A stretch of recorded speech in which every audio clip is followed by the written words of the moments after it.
Hello, this is Pia from Metal and High Heels. I'm standing here with DIABULUS in Musica. How was your tour so far? Well, it's going really well. We are a bit tired because today is our eighth show in a row. Well, usually we have only played no more than 6 shows. But anyway, the shows went great, and we are really happy with the feedback of the people. So really happy. Mm-hmm. Yes, it was the first time as a co-headliner, so we didn't really know what to expect from the people, but the response of the audience have been really great. Mm-hmm. Cool. We heard that in Frankfurt there were only about 20 people coming to the concert. Less than that.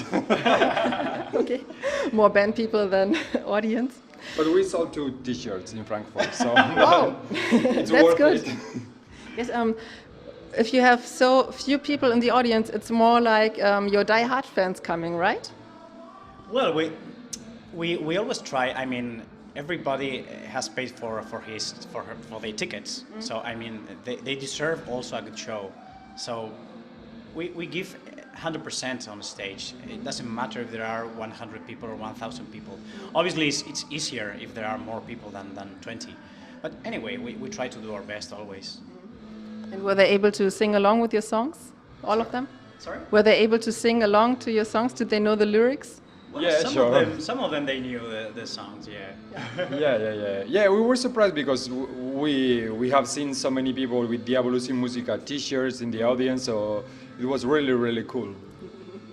Nice. You're on tour with your child, right? Yeah. How is tour life with the baby? Well, it's a bit hard. I mean, for the baby, I think it's okay because he's every day we go for a walk and he's traveling, and I think it's really important for a baby to travel and to know new experiences, new countries, new people. I think it's important for him. I think that for him it's great because he's having a good time. But for us as parents, it's a bit hard because you are all the time. Okay, is he okay, or maybe he will need something or some food or whatever. So you are all the time, you have a bit of stress because of the tour, but also because of the baby. But anyway, I think that in the end it's good for everybody, for us because of the experience, and also for the baby. And do you stay in the tour bus or do you stay in a hotel? Where do you stay at night? We are traveling in a camper. Ah, okay. Yeah, so you have it's privacy. kind of little tour bus. Mm-hmm. Yeah. And what is your child doing when you're playing? Is he sleeping or? He's with my mother. Ah. Yeah. That's good. Nanny on tour. Yeah, exactly. Okay. You and your wife are both musicians with all your heart. Do you recognize the love for music in your child already, or is it too early for that? I mean, do you mean if you introduce the music to our baby? Mm-hmm. Yeah. He loves music. Okay. We sometimes we try to. Well, he has listened to metal through classical music and every kind of music. Mm-hmm. We are not metal music lovers. We love music. So, but it's nice when we play any kind of music and then he starts dancing. But he doesn't like opera. Maybe because of the high notes, he has his ear more sensitive than we have, and maybe because of that he doesn't like the high notes. But yeah, I don't know why, but we will try in the future. Okay, last baby question. When Subaroa was pregnant, did her voice develop somehow? Was it different? Well, it was different because of the breath. You know, because he has everything is going up, so she cannot breathe. So deeply. Yeah, exactly. But talking about the sound of her voice, I think that it didn't change too much. Yeah. Okay. At the tour poster, you're wearing a Batman T-shirt. Yeah. Are you a DC fan, a comic fan? Well, it's. Well, I like to be. How I will say. I'm not. I mean, I love music, but I'm not 100% metalhead every day, every hour in my life.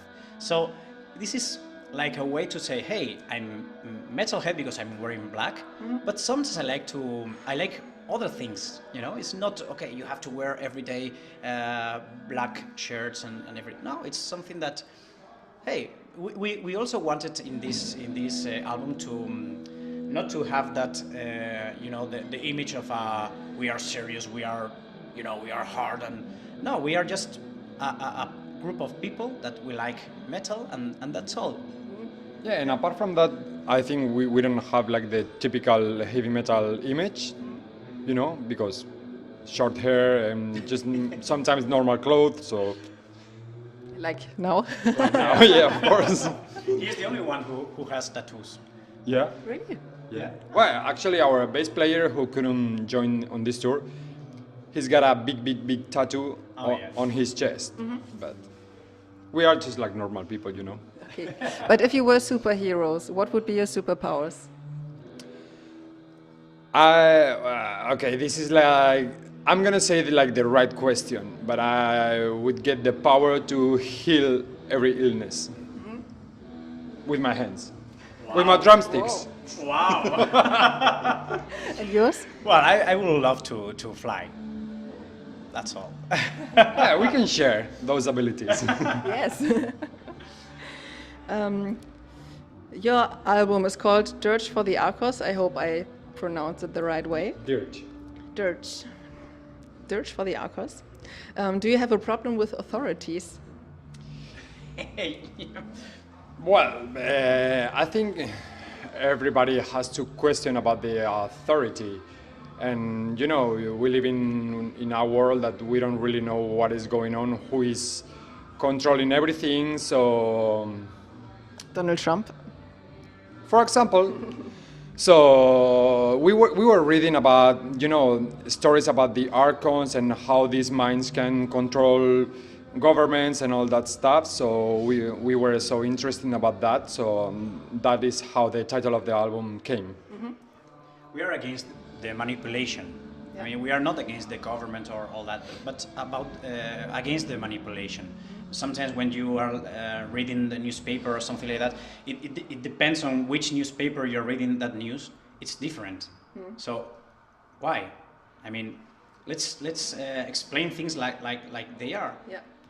Yeah, and in Spain also we know a lot about manipulation with our political situation, and you know, we have been through hard times. Yeah. So You had Franco dictatorship, right? yeah, that was a long time ago. Well, yeah, it was already 30 years ago, I think it was. Yeah. Okay. How developed your love for classical music and metal music? Are there times when you only listen to metal and only listen to classical music, or is it on the same level? In my case, I started listening metal, and I've been listening metal my whole life. But 6 years ago, I started studying classical percussion at the conservatory. So my way was, first I was into heavy metal stuff, and then into classical music. But in their cases, it's the opposite.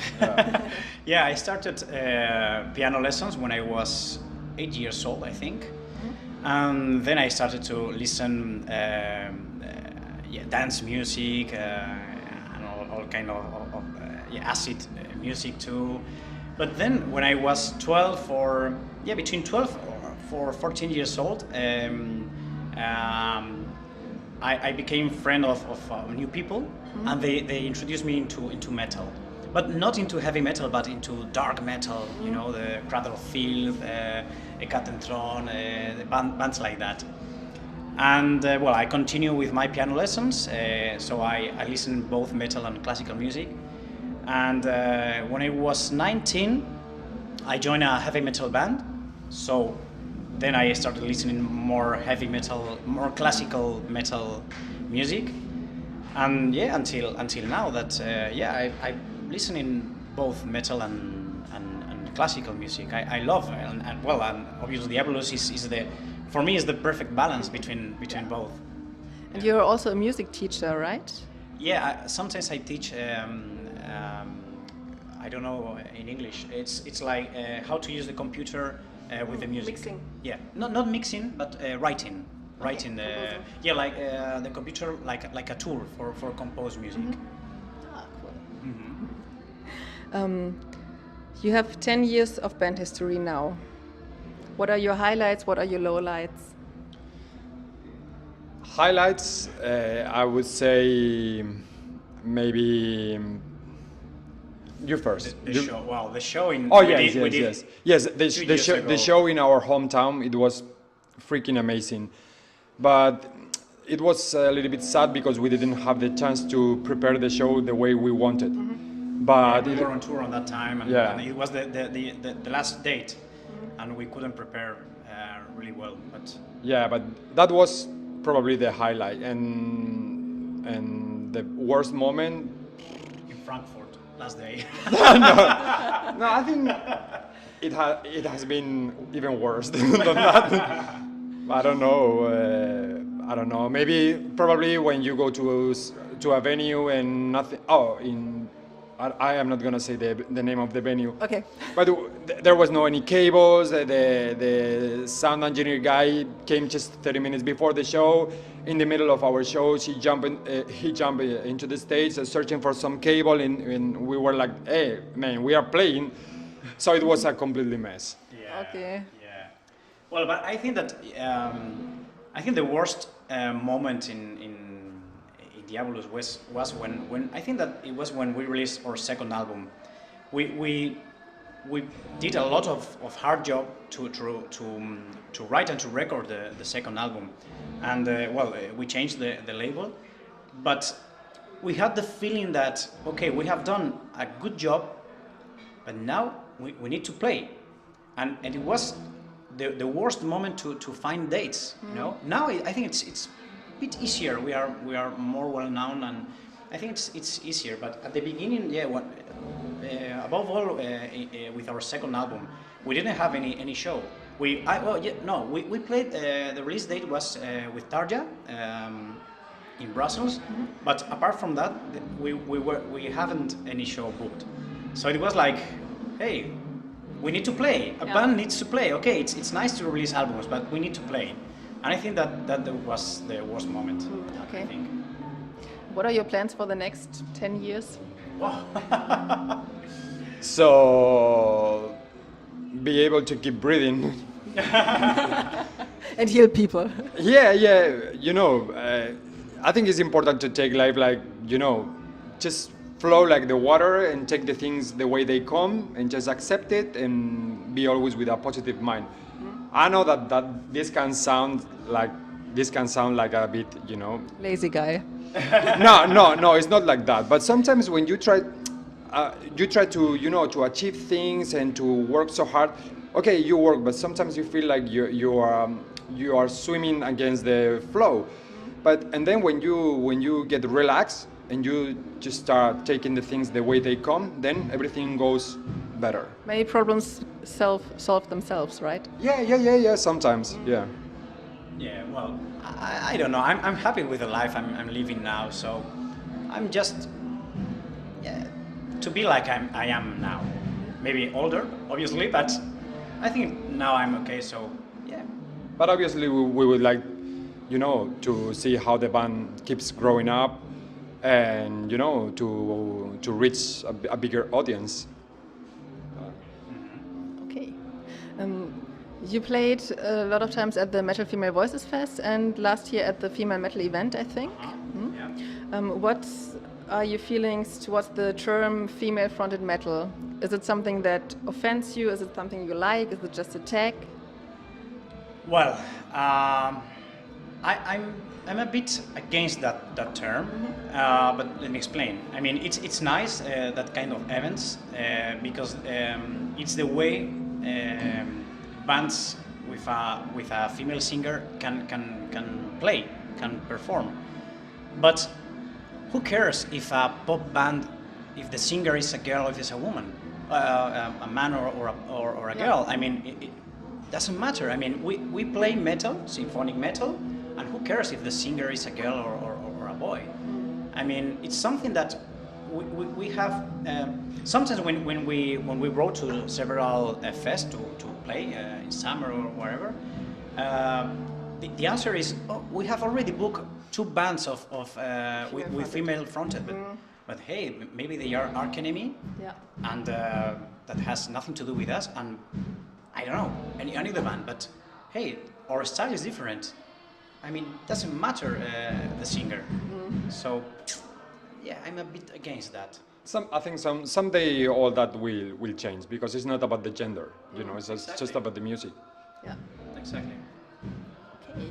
I'm done with all my questions. Is there anything else you want to add? Something you want to say to your fans? Yes, so we are really happy to be back in Germany. So we were not expecting this response from the crowd. So we are so happy, and we hope they enjoy the shows. Yeah, thank you for the interest, thank you for the support, and I hope you enjoy our shows. Yeah. Thank you for the interview. Thank you.